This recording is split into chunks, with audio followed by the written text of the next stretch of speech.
Hello hello students. तर थोडासा नेटवर्कचा प्रॉब्लेम असल्यामुळे मी तुम्हाला व्हिडिओ रेकॉर्डिंग पाठवत आहे. आता आपण मनन पब्लिकेशनचा चौथा प्रॉब्लेम घेऊया. तर मी प्रॉब्लेम रीड करतो. आता हा जो प्रॉब्लेम आहे, A B and C were in partnership sharing profits 1/2, 1/3, 1/6.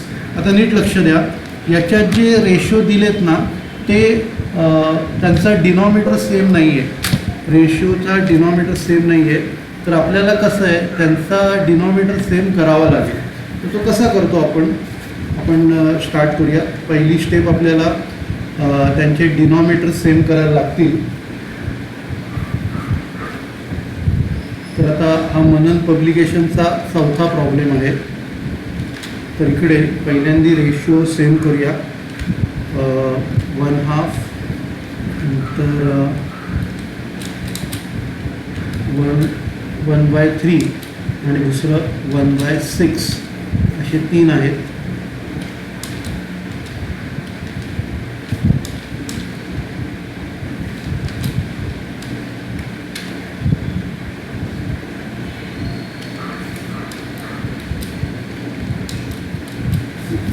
तर आता या सगळ्यांना 6 भाग जाणार.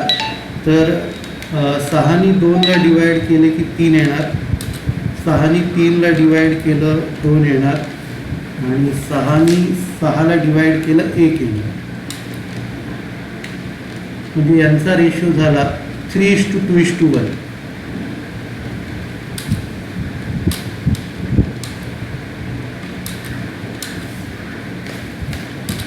ओके. तर असं आपण शाळेत असताना करायचो. आता पुढे इथे काय म्हटलेलं आहे, the balance sheet of the partnership as at 31 December was as under. म्हणजे तुम्हाला बॅलन्स शीट दिलेली आहे 31 डिसेंबरची. तर इकडे कॅपिटल अकाउंट पण दिलेत आणि करंट अकाउंट पण दिलेत. म्हणजे तुम्हाला करंट अकाउंट पण ओपन करायला लागतील आणि कॅपिटल अकाउंट पण ओपन करायला लागेल. म्हणजे या प्रॉब्लेममध्ये तुम्हाला पहिलं रिअलायझेशन अकाउंट ओपन करायला लागेल. रिअलायझेशन अकाउंट ओपन झाल्यानंतर पुढचं अकाउंट तुम्हाला करंट अकाउंट ओपन करावं लागेल. रिअलायझेशन अकाउंट, करंट अकाउंट आणि नंतर पार्टनर्स कॅपिटल अकाउंट असे अकाउंट ओपन करावं लागतील. नंतर मग न्यू कंपनी अकाउंट आणि नंतर नवीन कंपनीने आपल्याला काय काय दिलं आहे त्यांचं अकाउंट तुम्हाला बनवायला लागेल. तर पुढे लोन फ्रॉम बी दिलं आहे आणि क्रेडिटर्स दिलं आहे. तर हे लोन फ्रॉम बी आणि क्रेडिटर्स हे रिअलायझेशनच्या क्रेडिटला येतील. त्याच्यानंतर आता कसं असतं, कुठल्याही जर पार्टनरचं जर लोन असेल तर आपण काय करतो त्याचं स्पेशल अकाउंट ओपन करतो. कुठल्याही पार्टनरनी जर समजा आपल्याला लोन दिलं असेल तर आपण काय करतो त्याचं स्पेशल लोनचं अकाउंट आपण ओपन करतो. ठीक आहे. म्हणजे आता इथे लोन फ्रॉम बी हे अकाउंट मध्ये ओपन करायला लागेल. म्हणजे रिअलायझेशनच्या नंतर लोन फ्रॉम बी, नंतर पार्टनर्स करंट अकाउंट, नंतर पार्टनर्स कॅपिटल अकाउंट, नंतर ॲसेट साईडला फिक्स ॲसेट, स्टॉक, डेटर्स आणि कॅश हे ॲसेट्स आहेत आपल्याकडे. पुढे आता ॲडजस्टमेंटमध्ये काय म्हटलं आहे, the fix assets included 2 motor cars having book value 7,000 and 5,000. म्हणजे 2 मोटर गाड्या होत्या, त्यांची व्हॅल्यू 7,000 आणि 5,000 आहे. आता पुढे त्यांनी काय म्हटलं आहे, the partners accepted the offer of Unique India Limited to acquire the stock and fixed assets other than motor car. म्हणजे ते काय काय घेणार आहेत, स्टॉक घेणार आहेत आणि मोटर कार घेऊन बाकीचे फिक्स असेट्स घेणार आहेत at an inclusive price of 1,50,000. तर इथे पण मागच्या प्रॉब्लेमसारखी तुम्हाला परचेस कन्सिडरेशनची टोटल तुम्हाला दिलेली आहे. आणि पुढे काय म्हटलं आहे, the purchase consideration was to be satisfied by cash payment of 26,000. म्हणजे त्यांना 1.5 लाखाच्या बदल्यात 26,000 कॅश द्यायची आणि and allotment by the company to the partners 5,500 preference shares of ₹10, 8 per share paid up. आता नीट लक्ष द्या. 5,500 प्रेफरन्स शेअर ₹10 देणार, पण त्याच्यापैकी 8च रुपये देणार आणि ₹2 नंतर त्या लोकांनी भरायचे. म्हणजे 5,500 × 8 करायचे आणि 8,000 इक्विटी शेअर्स ₹10. तर अशा रीतीने त्यांचं परचेस कन्सिडरेशन सेटल करणार आहे. म्हणजे इथे पण परचेस कन्सिडरेशनची जी मेथड आहे ती नेट पेमेंट मेथड आहे. नंतर पुढे काय म्हटलं आहे, डेटर्स रिअलाइज 42,000 आणि क्रेडिटर्स वेअर सेटल फॉर 33,000. आता नीट लक्ष द्या, या प्रॉब्लेममध्ये नवीन फर्मनी डेटर्स आणि क्रेडिटर्स टेकओव्हर नाही केलं. डेटर्स आणि क्रेडिटर्स टेकओव्हर नाही केलं तर आपल्याला स्वतः ते पे करायला लागेल. म्हणजे डेटर्सचे पैसे रिसीव करायला लागतील आणि क्रेडिटर्सना त्यांचं पेमेंट पे करायला लागेल. पुढे काय म्हटलं आहे, the partners agreed that the following should be basis of distribution on dissolution of the partnership. नंतर त्यांनी ठरवलं की कसे जे शेअर्स आणि कॅश मिळालेली आहे ती कशी लोकांमध्ये वाटायची त्याच्याबद्दल इन्फॉर्मेशन दिलेली आहे. की पुढे काय म्हटलं आहे, A to take over 1 car at a valuation of 8,000. म्हणजे 2 मोटर कारपैकी एक कार ए टेक ओव्हर करणारे 8,000ला आणि बी दुसरी घेणारे 4,600ला. म्हणजे एक कार एनी घेतली 8,000ना, बीनी दुसरी कार घेतली 4,600ला. नंतर पुढे काय म्हटलं आहे, B to be allotted preference shares to the value of his loan. आता यांनी खूप महत्त्वाचं दिलं आहे की त्याचं जे लोन आहे 20,000 त्याच्या बदल्यात त्याला प्रेफरन्स शेअर्स मिळणार आणि the balance being allotted equally between the partners. आणि बाकीचे जे शेअर्स आहेत ते इक्वली डिवाइड करणार. म्हणजे आता टोटल आपल्याला प्रेफरन्स शेअर्स मिळाले इकडे 5,500 × 8. 5,500 × 8 म्हणजे 44,000 होतात. तर 44,000पैकी आपण काय करणार, 20,000 शेअर्स हे लोन वायला देणार त्याच्या लोनच्या बदल्यात आणि उरलेले जे शेअर्स आहेत 44,000 ते डिवाइड करणार. 44,000 रेशोमध्ये डिवाइड करणार. म्हणजे त्या तिघांना 44 मिळाले, 20 त्याला दिले लोनच्या बदल्यात, राहिले 24 राहिले. ते 24,000 इक्वली वाटू. मी तुम्हाला ती नोट करून देईल. आणि equity shares to be allotted in proportion of fix capital. म्हणजे जे कॅपिटल आहे त्याचा रेशोमध्ये वाटायचे इक्विटी शेअर्स. तर कॅपिटलचा रेशो काय, 5:3:2. 5:3:2 या रेशोमध्ये त्यांना इक्विटी शेअर्स द्यायचे. आणि प्रेफरन्स शेअर्स टोटल 44,000 मिळाले. टोटल किती मिळाले, 44,000 मिळाले. त्याच्यापैकी 24,000 रुपये त्याला 44पैकी 20,000 त्याच्या लोनच्या बदल्यात द्यायचे. 44,000पैकी 20,000 त्याच्या लोनच्या बदल्यात द्यायचे. आणि उरलेले जे 24,000 आहेत हे 24,000 आपल्याला तिन्ही पार्टनर्समध्ये इक्वली डिवाइड करायचे. ठीक आहे. तर मी त्याची वेगळी एक नोट करून तुम्हाला दाखवेन. ओके. तर आता आपण काय करूया, परचेस कन्सिडरेशनचं कॅल्क्युलेशन करूया. ठीक आहे. तर आपण हा प्रॉब्लेम ऑलरेडी स्टार्ट केलेला आहे रेशोची नोट करून. तर आता पुढचं जे कॅल्क्युलेशन आपल्याला करायचं आहे ते कॅल्क्युलेशन ऑफ परचेस कन्सिडरेशनचं आहे. आणि जी मेथड आहे ती नेट पेमेंट मेथड काल आपण जी घेतली होती तीच मेथडने आपल्याला सॉल्व करायचं आहे. तर पहिल्यांदा आपण त्याचा फॉर्मॅट ड्रॉ करूया. तर ही जी मेथड आहे net payment method, calculation of purchase consideration net payment method, त्याचे जे कॉलम्स आहेत लायबिलिटी, सेटल बाय आणि अमाऊंट असे 3 कॉलम आहेत. नंतर लायबिलिटी एकच आहे आपल्याकडे, पार्टनर्स कॅपिटल. लायबिलिटीचं नाव पार्टनर्स कॅपिटल ही एकच लायबिलिटी आहे. आणि ती सेटल आपल्याला करायची आहे वेगवेगळ्या पद्धतीने. पहिलं आपल्याला त्यांना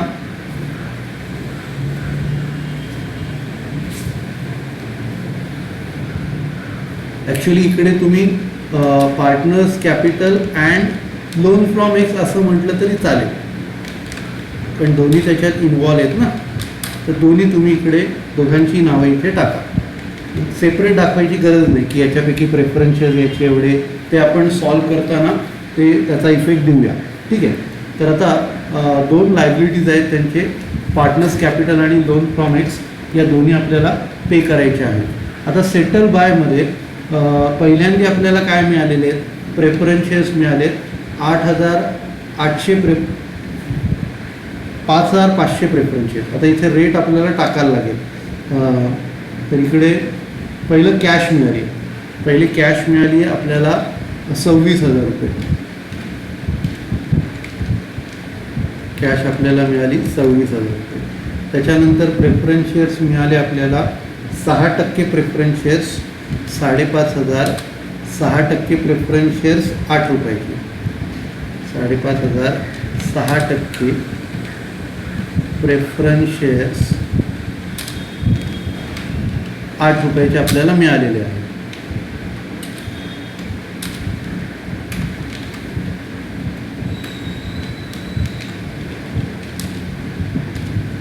तर इकडे 5,500 इंटू 8 म्हणजे 44,000 एवढ्याचे प्रेफरन्स शेअर्स आपल्याला मिळाले आहेत. आणि इक्विटी शेअर्स आहेत ते आपल्याला मिळालेले आहेत 8,000 इक्विटी शेअर्स 10 रुपयाचे, 8,000 इक्विटी शेअर्स ऑफ ₹10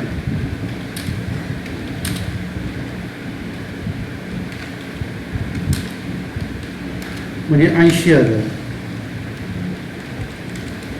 आता या तिघांची जर टोटल आपण केली तर 1.5 लाख बरोबर येणार. तर यांची टोटल 1.5 लाख हे आपलं परचेस कन्सिडरेशन आहे, म्हणजे परचेस प्राईस. तर इथे नाव द्यायचं परचेस कन्सिडरेशन.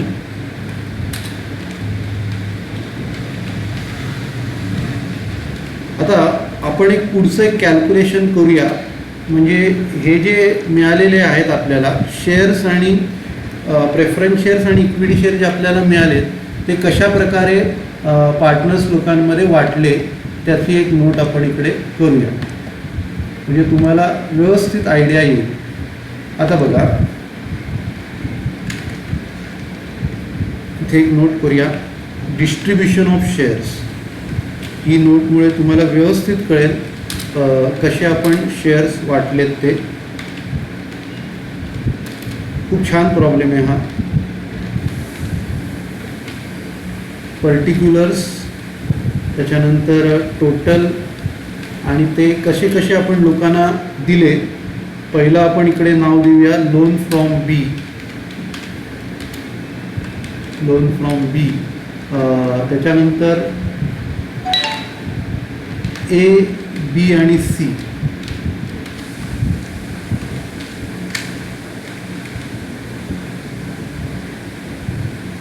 ओके, तर लोन फ्रॉम ए आणि 3 पार्टनर आहेत आपल्याकडे ए, बी, सी.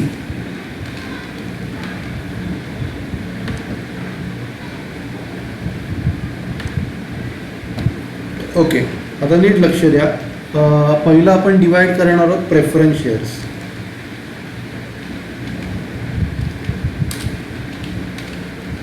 प्रेफरन्स शेअर्स आपल्याला मिळाले 44,000. प्रेफरन्स शेअर्स आपल्याला किती मिळाले? 44,000 मिळाले. त्याच्यापैकी लोन फ्रॉम बीच्या बदल्यात आपण दिले 20,000. लोन फ्रॉम बीच्या बदल्यात किती दिले? 20,000 दिले. आता उरले किती? 24 उरले. 44मधनं 20 गेले, उरले किती? 24. तर 24,000 इक्वली वाटायचे आहेत आपल्याला. तर इकडे प्रत्येकी आपण 8,000 देणार. म्हणजे प्रेफरन्स शेअर 44 मिळाले, त्याच्यापैकी 20,000 बीला दिले आणि ए, बी, सी प्रत्येकी आपण 8,000 वाटले. आता इक्विटी शेअर्स. इक्विटी शेअर सोपं आहे, त्यांच्या कॅपिटलच्या रेशोमध्ये आपल्याला डिवाईड करायचे आहेत. तर इक्विटी शेअर जे आहेत त्यांची अमाऊंट आपण 80,000 घेतलेली आहे आणि 80,000 ही अमाऊंट आपल्याला त्यांच्या कॅपिटल रेशोमध्ये डिवाईड करायची आहे. म्हणजे 5:3:2 या रेशोमध्ये 80,000 डिवाईड करायचे. म्हणजे इकडे 80,000 इंटू 5/10, 80,000 इंटू 3/10, 80,000 इंटू 2/10.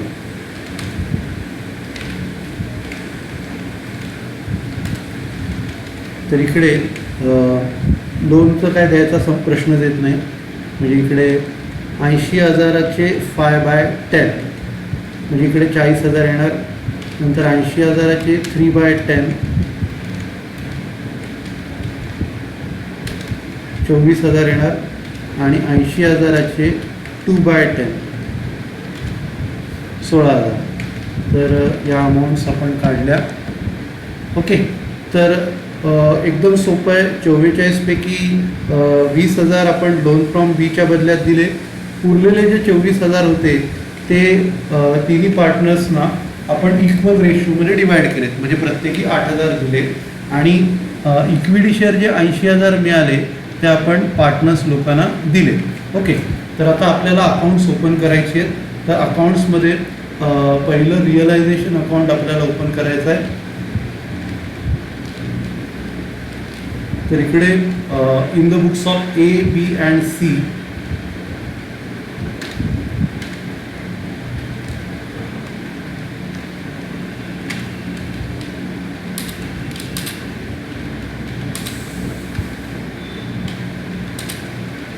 पहिलं रिअलायझेशन अकाउंट आहे. त्याच्यानंतर पुढचं एक साधारण अर्धा पेज सोडा. ते झाल्यानंतर तुम्हाला लोन फ्रॉम बी बनवायचं आहे.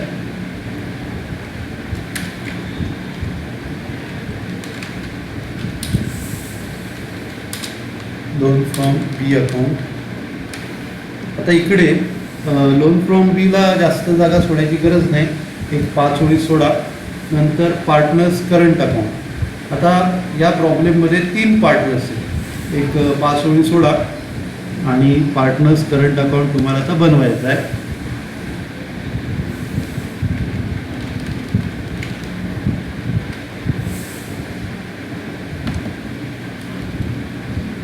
पार्टनर्स करंट अकाउंटला एक 10 ओळी सोडा. नंतर पार्टनर्स कॅपिटल अकाउंट.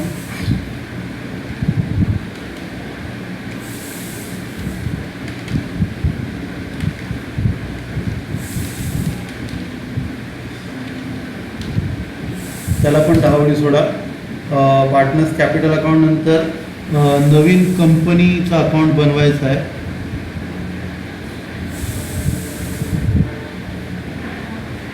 आता नवीन कंपनीचं नाव आहे Unique India Limited. Unique India Limited ही नवीन कंपनी आहे. 10 ओळी सोडा आणि नंतर मग युनिक इंडिया कंपनी नावाचं अकाउंट ओपन करा.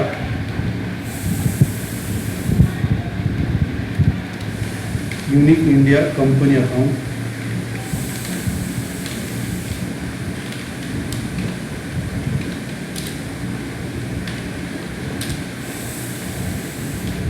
आता कुठले अकाउंट्स ओपन करायचे. आता पी सीमध्ये आपण पहिलं कॅश दिलं आहे, पण काय करायचं, कॅश कधी पण शेवटला ठेवायचं, कारण ते शेवटला टॅली होतं. त्यामुळे कॅश अकाउंट कधी पण शेवटला ठेवा.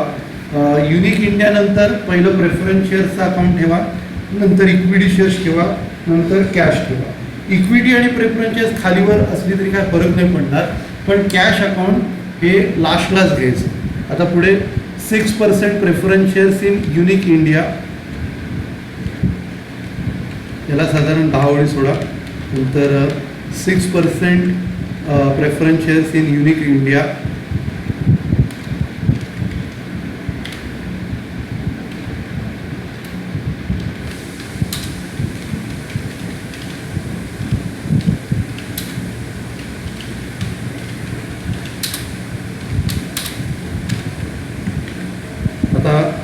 हे जे अकाउंट आहे या अकाउंटला साधारण 7 ओळी सोडा.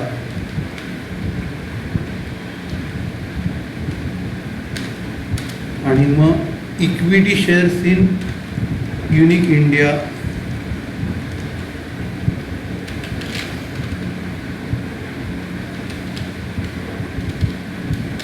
आणि नंतर कॅश अकाउंट.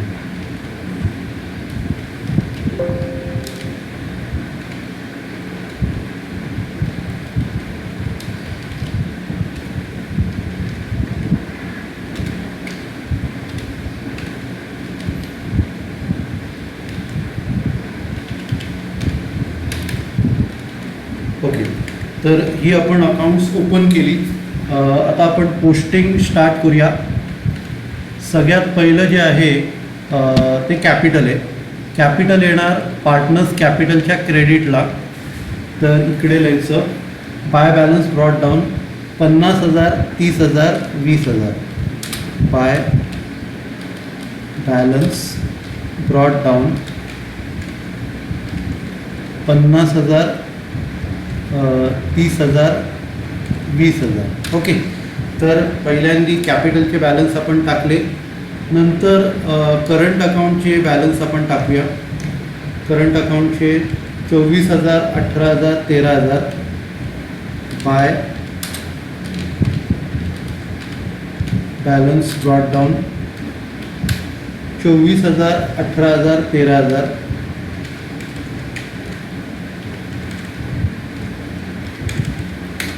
त्याच्यानंतर लोन फ्रॉम बी, त्याचं स्पेशल अकाउंट आपण ओपन केलेलं आहे, तर त्याच्या क्रेडिटला बाय बॅलन्स ब्रॉट डाऊन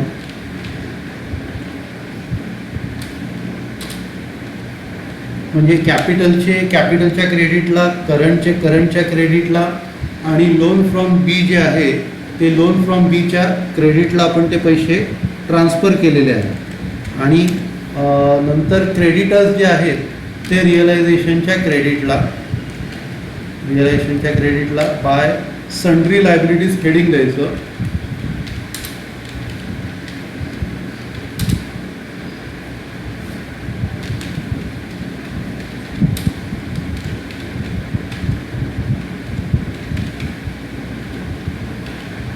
आणि त्याच्यात सन्ड्री क्रेडिटर्स हे नाव टाकायचं.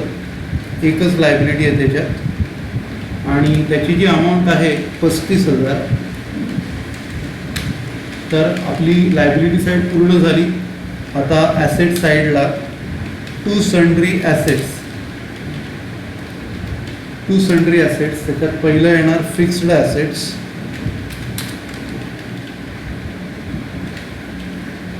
फिक्स ॲसेट्स आहेत 70,000. नंतर स्टॉक 34,000.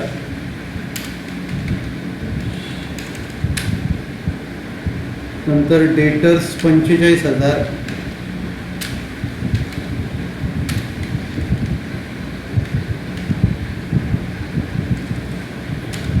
$70,000, 34,000, 45,000 आणि कॅश 61,000. आता यांची टोटल आपण करूया.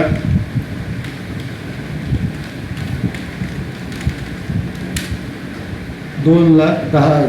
ठीक आहे, तर आपलं पोस्टिंग करून झालं. आता ॲडजस्टमेंटमध्ये पहिली ॲडजस्टमेंट जस्ट इन्फॉर्मेशन आहे की फिक्स ॲसेट्समध्ये 2 कार इन्क्लूड आहेत 7,000 आणि 5,000च्या. नंतर पी सीबद्दल माहिती दिली आहे, ती आपण नंतर घ्यायची. आता इकडे ॲडजस्टमेंट आपल्याला बाकीच्या ज्या करायच्या आहेत त्या डेटर्स रिअलाईज झाले 42,000, क्रेडिटर्स रिअलाईज 33,000. त्या ॲडजस्टमेंट आपल्याला करायच्या आहेत.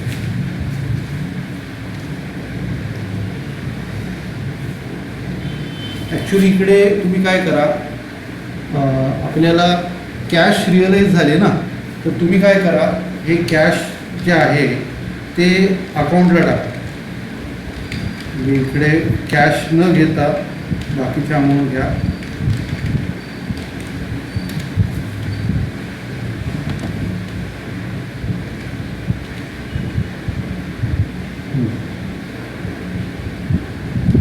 कॅश सोडून बाकीच्या अमाऊंट घ्या आणि कॅश जे आहे ते कॅशच्या डेबिटला टाकायचं.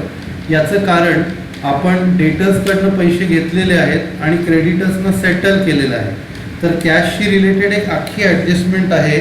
त्याच्यामुळे कॅशचा बॅलन्स हा रिअलायझेशनला येणार नाही. कॅशचा बॅलन्स कॅशच्या डेबिटला येणार. तर इकडे टू बॅलन्स ब्रॉट डाऊन द्यायचं.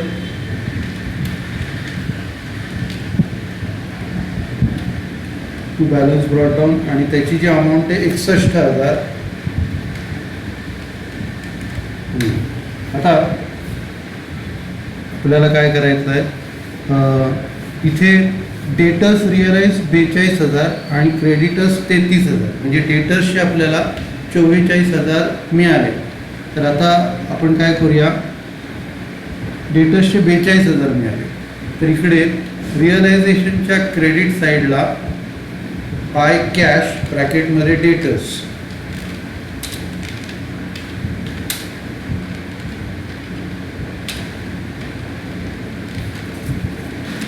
बाय कॅश ब्रॅकेटमध्ये डेटर्स 42,000 आणि त्याचा जो डबल इफेक्ट आहे कॅशच्या डेबिटला टू रिअलायझेशन डेटर्स 42,000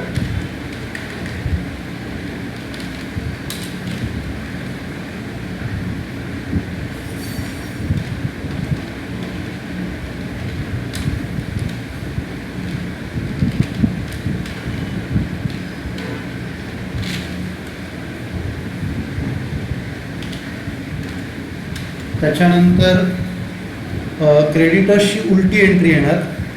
क्रेडिटर्स आपण पे केलेले आहेत तर तो आपला खर्च आहे रिअलायझेशनच्या डेबिटला.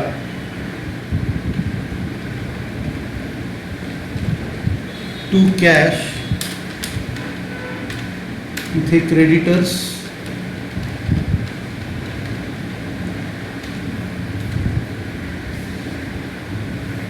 टू कॅश ब्रॅकेटमध्ये क्रेडिटर्स, अमाऊंट आहे 33,000 आणि त्याचा डबल इफेक्ट कॅशच्या क्रेडिट साईडला बाय रिअलायझेशन क्रेडिटर्स 33,000.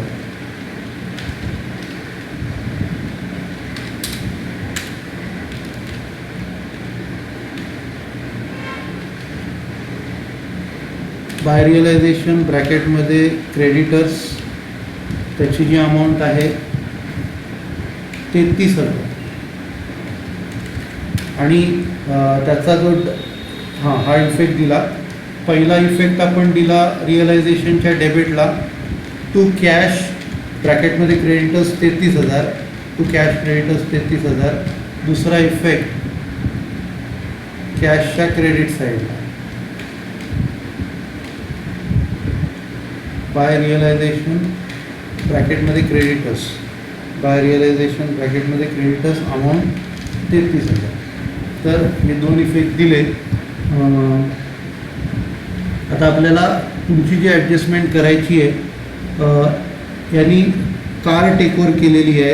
एनी पहिली कार घेतली 8,000 बीनी दुसरी घेतली 4,600 तर इकडे काय करायचं, आता टेकओव्हर करण्याची एंट्री ही करंट अकाउंटला करायला लागेल आणि कॅपिटल अकाउंट जे आहे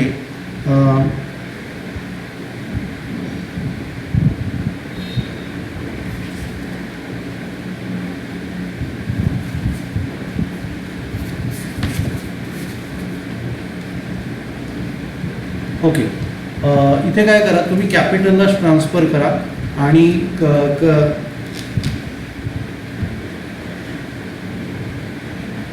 आता एनी पहिली कार टेकओव्हर केली 8,000 आणि बीनी 4,600. तर इथे काय लिहायचं, by S capital car 8,000, by S capital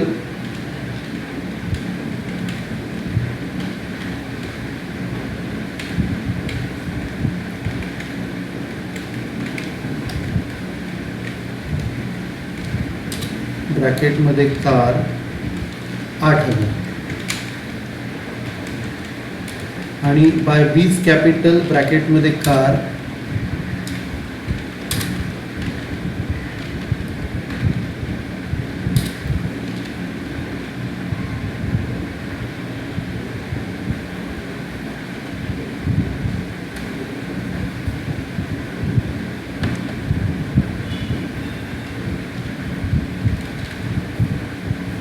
8,000 आणि 4,600 आणि त्याचा जो डबल इफेक्ट आहे तो पार्टनर्स कॅपिटलच्या डेबिटला टू रिअलायझेशन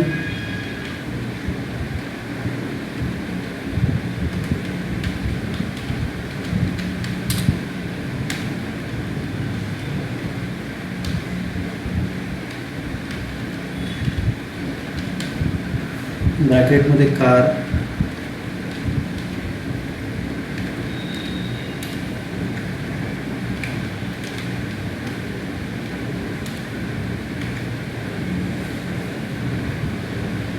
8,000 आणि 4,600.